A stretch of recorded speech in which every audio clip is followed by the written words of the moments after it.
Agora ou nunca. Hi, I'm Chris Wilson from Grinding Gear Games. Salve! Welcome to the Work From Home edition of our Path of Exile announcement livestream.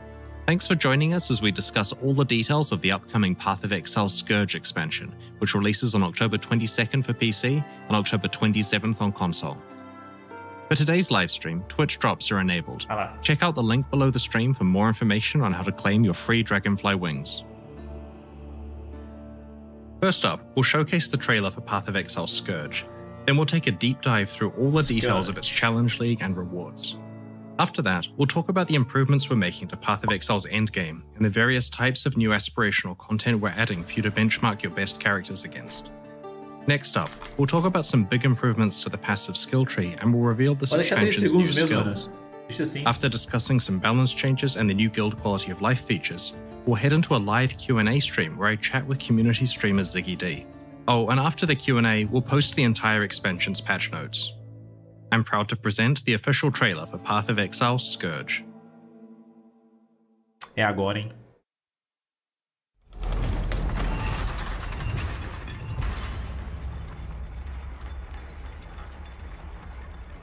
Coração tá como? The day the demons found our world, the innocent were first to die.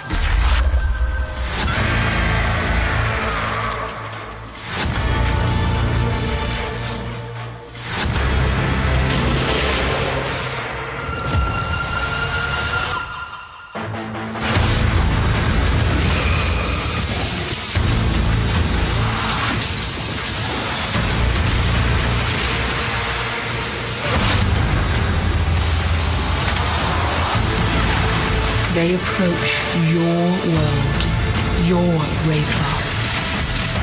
You must take the fight to them.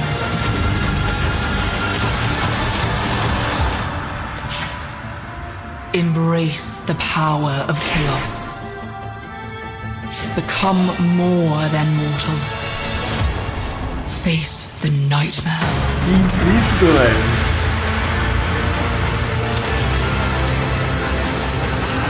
Caraca, um fucking tornado, mano.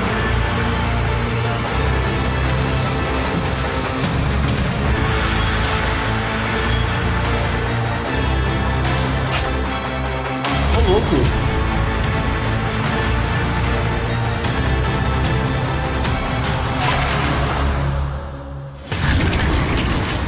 They are ravenous.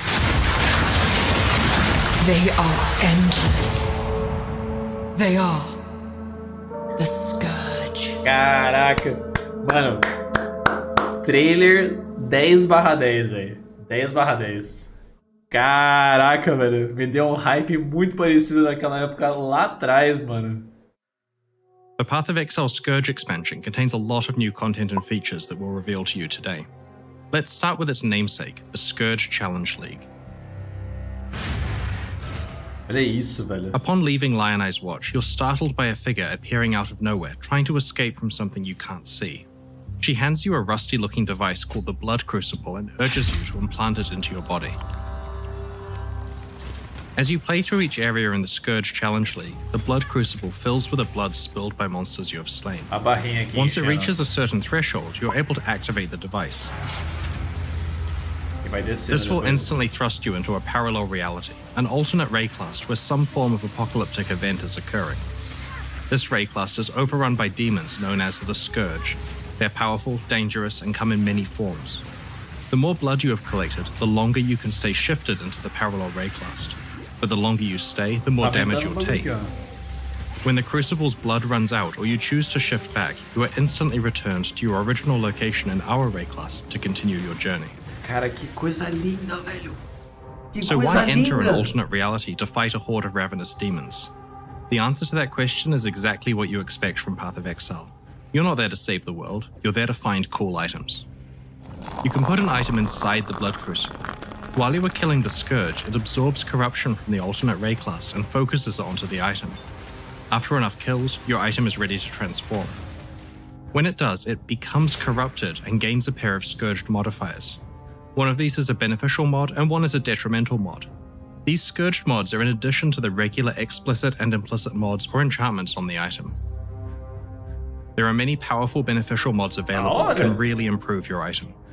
Mod bom mod ruim. The detrimental mods can significantly raise the requirements of the item, penalize your character's stats such as resistances, or outright turn off various mechanics like the ability to deal fire damage or gain charges. The goal of the transformation process is to get a beneficial mod that makes your item a lot more powerful, while also rolling a detrimental mod that doesn't hurt your build much or at all. But if you get a combination you're unhappy with, then your item is not ruined. By putting it back in the Blood Crucible and killing even more monsters in the alternate Rayclust, you can transform it a second time, potentially getting a better pair of mods that overwrite the first. Nice. Equipment can be transformed up to 3 times, and each time it guarantees a minimum tier of beneficial and detrimental mods equal to the number of times it has been transformed.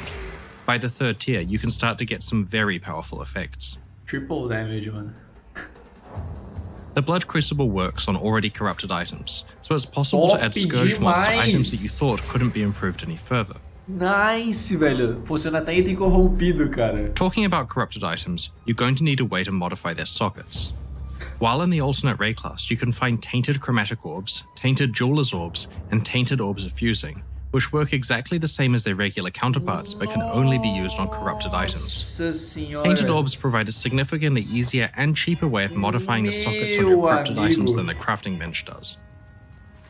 While it's obvious that Scourged items can be among Path of Exile's most powerful endgame equipment, it's worth considering the huge impact that good Scourge modifiers can have on your run through the campaign. In our testing, we often manage to Scourge items that are far more powerful than leveling uniques. As you slay the Scourge and other monsters while shifted, the Blood Crucible gains experience and can level up. You can allocate its skill points in its own passive skill screen, which allows it to specialize in many aspects such as unlocking additional item slots, faster item transformation, better transformation outcomes, the ability to transform unique items, and so on.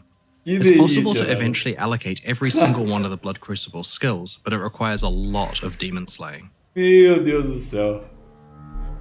Que maravilha. Scourge's endgame is one where you control the level of risk and reward, or as we like to say in the business, it has a lot of player agency.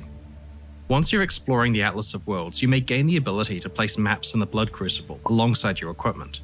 When a map absorbs enough corruption and transforms, it gains a beneficial and detrimental effect in the same way that a piece of equipment does, but can also gain a modifier that changes the behavior of Scourge League in that map entirely. Nightmare. After all, when you combine 2 types of alternate realities together, the results are bound to be unpredictable. Nossa, Maps can be transformed up to 10 times, increasing their risk and reward substantially each time. When a map is transformed a second or subsequent time, there's a chance that the new beneficial or detrimental modifiers stack alongside the existing ones, enhancing their power, or a chance that new modifiers are added. Be careful not to transform your maps too many times, of course, as they may become too dangerous to complete. Mano do céu. Dá pra transformar um mapa até 10 vezes. Path of Exile Scourge introduces 6 new unique items, of which 3 have been added to the core drop pool and 3 can be found in specific aspirational content that we'll reveal later in the livestream. Ulnatol's Vow is an amulet that effectively enables you to turn any 6-linked body armor into a 7-link. Support gems you socket into this amulet apply to skills in your body armor. While specific mods on items have allowed players to create 7-link skills in the past, this amulet lets you choose whatever support gem you want, including corrupted or awakened ones. It's only possible to find this unique item in specific content that we'll reveal later in the livestream. Parece da Breach, né, mano? The new Mageblood Belt is one of the most powerful unique items to ever exist in Path of Exile. It permanently enables a number of your utility flasks, providing their benefits constantly with no work required on your part. This belt means that regardless of what your build is, you'll sustain your utility flasks during 100% of gameplay, even long boss fights. Mageblood is in the core drop pool and is exceptionally rare. Flask de utilidade 100% Early next year, uptime, we will release a huge overhaul of Path of Exile's Atlas of Worlds endgame in the 3.17 expansion. In the meantime though, our October Scourge expansion introduces a bunch of changes that speed up how quickly you can set up and progress through your Atlas. We're also introducing more types of ultra-challenging endgame content for top players who want to put their best characters to the test. In order to substantially shorten the length of the Atlas grind, we've reduced the number of regions from 8 to 4. This implicitly reduces the number of watchstones required from 32 to 16. We have also reduced the number of maps on the Atlas, so it's now approximately 100 plus the unique maps. We've rebalanced the bonuses for completing content so that by the time your Atlas is fully unlocked, you'll receive a slightly higher level of benefit than you did before. Ah, esse qual que é? Because the number of regions has been benefício. halved, so have the number of Atlas passive trees. There are now 4 plus the Uncharted realms. We've made each tree slightly larger and removed some less frequently used or duplicated skills. You'll still be awarded the same number of Atlas passive skill points as before. With these changes, each map you play constitutes far more progress than it previously did. About half as much work is now required to reach Path of Exile's ultimate endgame. Mais ou menos metade do esforço é requerido para atingir We've made some o other endgame, changes to streamline the endgame also. anteriormente. For example, now when you unveil a modifier, all tiers of that modifier are immediately unlocked at the crafting bench. This applies to every veiled modifier, including the very rare ones. Many of Path of Exile's past leagues have an endgame component that is designed to challenge the best players with the best builds. Over time, more and more of Path of Exile's experienced players have managed to defeat the game's hardest content. Our most difficult endgame content doesn't pose as much of a challenge as it once did. In the Scourge expansion, we have added a set of new aspirational content, Uber versions of Breach, Blight, Legion, an extension to Delirium's Simulacrum, and a revamp of Delve. Caramba, até do Simulacrum. Breach's endgame involves running Breach Stones, which can be placed in the map device to open portals to a Breach Lord's domain. For each Breach Lord, there are currently 4 tiers of Breach Stones, and you can upgrade between them using blessings. Path of Exile Scourge introduces a new tier, Flawless Breach Stones. These can't be obtained via blessings, but are instead found in the Maven encounters where you fight the Breach Lords in their most challenging forms. These Flawless Breach Stones require a substantially more powerful character to complete, but have rewards appropriate for their difficulty. Existing Breach Stones now have 2 random modifiers, from a pool that doesn't include build disabling ones, such as not being able to leech. And the new Flawless Breach Stones have 4 of these modifiers, which represents a significant jump in difficulty. They can drop special versions of the Grasping Male body armor, which has a specific fractured modifier themed around the Breach Lord of that domain. The Ulnatol's Vow unique amulet we revealed earlier can only be obtained through Flawless Breach Stones. All Breach Stones have been modified so that the items you earn from monsters are now dropped in a spiral at your feet when you complete or fail the event. In addition, rare monsters and Breach domains drop an additional random reward types such as scarabs, maps, or divination cards, with Flawless Breach Stones adding 2 additional reward types. All Breach Stones are far more rewarding than before. Blighted maps were previously our pinnacle Blight content and could be anointed up to 3 times to increase their difficulty and rewards. In the Scourge expansion, while you're playing Blighted maps, you may find a Blight Ravaged map. These have increased monster difficulty and are always monster level 85. They can be anointed up to 9 times with up to 3 of any one type of anointment. These incredibly challenging encounters can also yield one of Scourge's powerful new unique items. In Legion, you can combine up to 5 Timeless Emblems to enter the Domain of Timeless Conflict. While playing the Domain in this expansion, you can find Unrelenting Emblems, which can be mixed and matched with Timeless Emblems for a substantially more challenging and rewarding encounter. Delirium's Simulacrum encounter has been extended, with 10 additional waves of combat. As you can expect, these extremely difficult extra waves are very rewarding and feature escalating chances for a Delirium boss to spawn. With each wave you play, the Simulacrum now has increasing chances of dropping Cluster Jewels and past wave 20 Delirium unique items. Previously, you could only get a maximum of 1 Delirium unique item per Simulacrum, but now you can walk out with multiple high-value items such as Voices. Simulacrum com 30 waves agora. Simulacrums not only represent a lot more value now, but also an opportunity to truly test your character against some of Path of Exile's hardest content. In addition, Delirium orbs are now a lot more common, and Delirium's rewards have been improved, due to less popular ones like Prophecy and Talisman being removed entirely.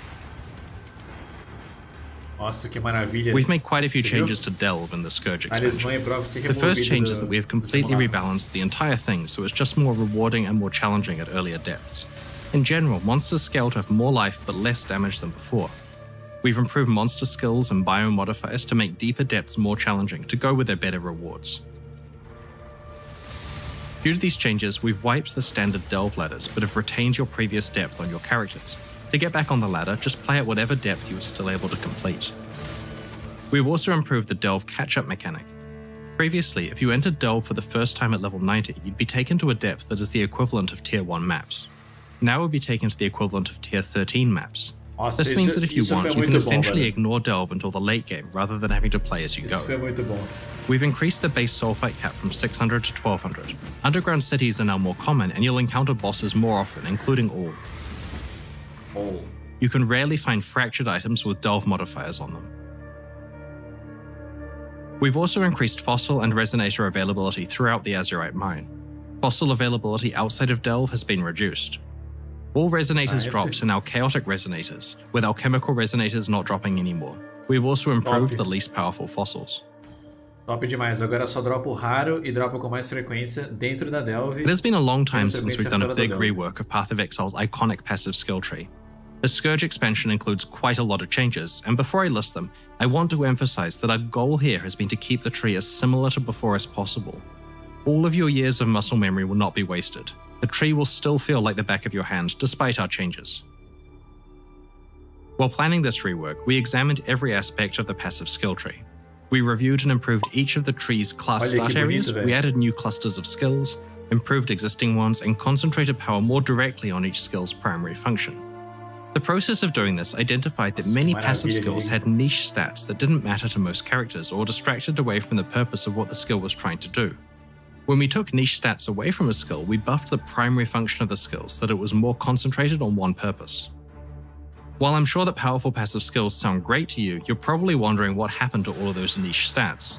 You see, while we were doing this revamp, we realized that specific build-enabling niche stats appearing in specific locations on the tree actually constrained players' passive builds in quite severe ways. Players who wanted to get several specific niche stats often had little flexibility with the rest of their tree because they had to plan around getting to the specific clusters that had those niche stats in them. We decided we wanted to solve both problems at once here, to move niche stats off the main tree, but also to provide a way to get them, preferably from many different locations all over the passive skill tree. And that's how we came up with a passive masteries system. Outside of the class start locations, all passive skill clusters that have a notable passive in them now contain a passive mastery. When you allocate the first notable passive in each cluster, a mastery becomes available to allocate in that cluster. When you spend a passive skill point on the mastery, you can choose a specific stat to gain. This list is shared with all the clusters on the tree that have the same theme, so you can travel to any of them to get the stat you want. As you allocate a mastery stat, it's crossed off the list for that theme. Rapaz do céu, que é isso, cara? This mastery system has essentially let us add hundreds of powerful new notable passives that you can access from all over the tree. In addition to the stats that we moved into masteries when consolidating power on the rest of the tree, we got to come up with a bunch of new interesting niche stuff to enable even more builds. We've also rebalanced a few keystone passives, changed the locations of some, and added 6 new keystones to the tree. Overall, Path of Exile's passive skill tree is now a lot more powerful, with concentrated power coming from core passives, and a selection of build-enabling niche stats available on masteries for you to pick between.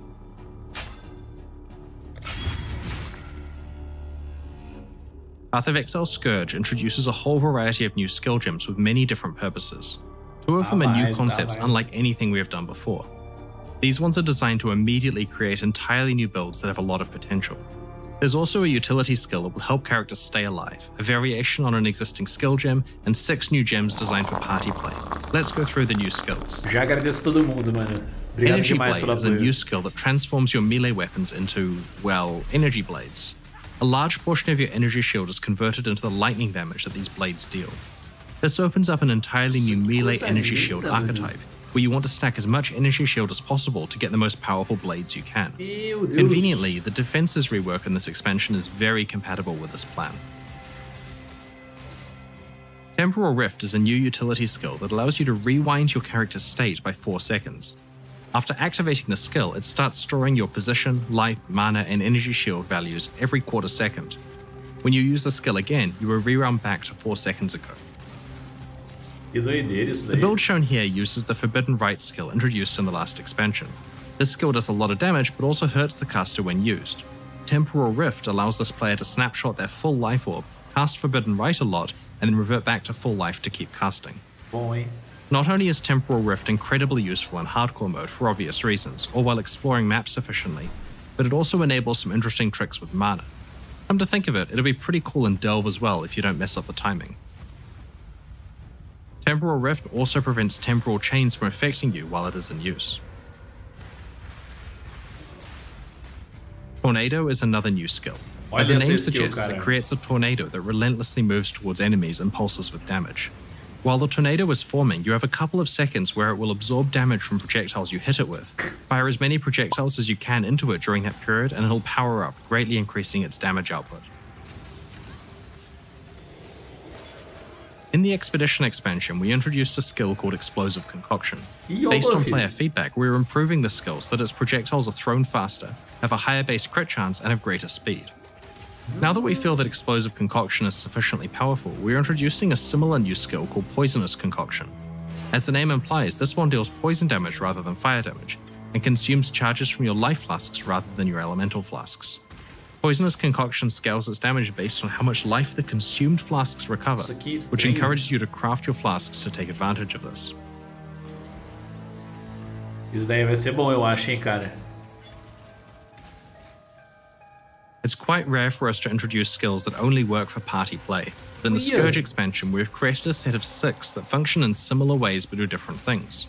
These link skills create a bond between you and a specific party member, providing a big benefit to them while they stay within range, but with the very important drawback that if they die, so do you. Ô louco! Nossa, vai dar pra trollar Soul Link tanto, protects velho. your target by causing a percentage of damage they are dealt to be applied to your energy shield instead. O cara tá If you have upando, built a mata tanky ele. character with a lot of energy shield, then you and your target will be protected by it. Protective Link grants your target a chance to block attacks that is equal to yours, and also grants some life gain on block to them. By default, the obvious use of this Link skill is to allow you to specialize in block, and then use it to protect an ally that is specialized in something else, like damage. But there are some cool tricks you might discover. For example, the Glancing Blows keystone passive doubles your block chance, but changes that so that you still take some damage from blocked attacks. In conjunction with Protective Link though, your target will receive your doubled block chance, but won't receive the drawback. Caramba, que OP, velho, isso. Intuitive Link is socketed alongside a spell on your character, and that spell is triggered from your target's location when they hit an enemy. This could be useful, for example, if you have a party member who's cycloning through enemies, and you can trigger your spells from within those packs of enemies without having to get close yourself. Coisa linda There are isso, 3 velho. other Link skills that we will reveal closer to release. As this expansion does include significant nerfs to Aurabot characters who stack auras for the benefit of their party members, these Link skills give them a viable, more active playstyle. Link skills cannot normally be used with your minions, but we're adding a minion mastery to the passive skill tree that allows you to use Link skills with them. However, this has a high ongoing mana cost that is difficult to stay on top of. In Path of Exile Scourge, we've done a lot of balance work improving flasks, ailment mitigation, general character defenses, and elemental damage over time.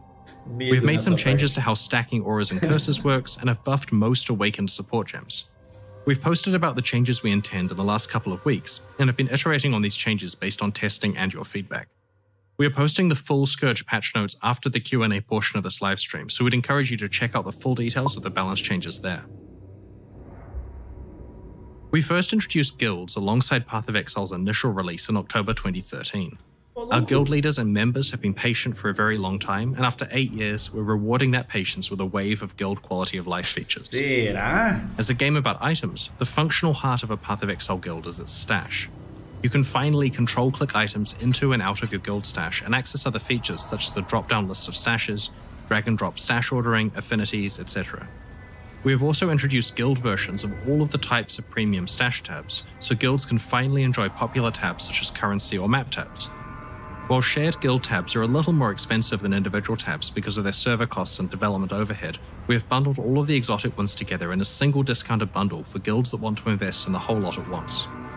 We have also added the ability to export a CSV file of your guild stash activity log for convenient auditing. We wanted to pair functional with fun, so we have introduced guild hideouts.